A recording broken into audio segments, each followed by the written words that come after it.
In this lecture, you're going to learn how to modify an existing table. So let's say we created this customers table, but we realized that we forgot to add the last name column here.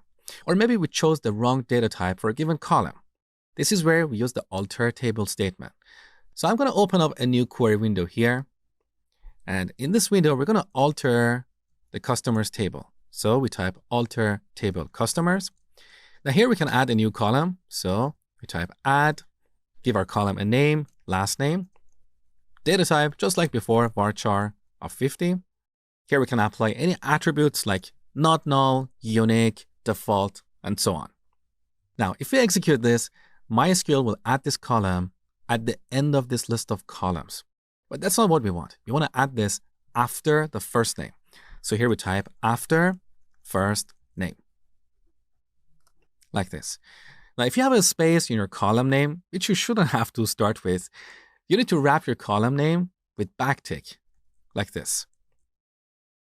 So if you have a space here, we'll have to use backticks to indicate the column name. But once again, you really shouldn't have a space in your column names. That's just an ugly naming convention. All right, so I'm going to revert this back to what we had. Now let's execute this statement. Back to the navigator panel, refresh. So here's our new last name column. Beautiful. Now, when writing an alter table statement, we can make multiple changes in one go. For example, we can add a new column, remove an existing one, and also change the data type or the attributes of one or more columns. So before terminating this statement, we can add a comma and add another clause, like add, let's say, city of type varchar of 50, and this is not going to be nullable. Now we can modify an existing column, for example, modify column. Now this column keyword here is optional. You don't have to type it, but some people prefer to be more explicit. So they type add column, modify column, and drop column. But again, it's optional. So modify column, first name.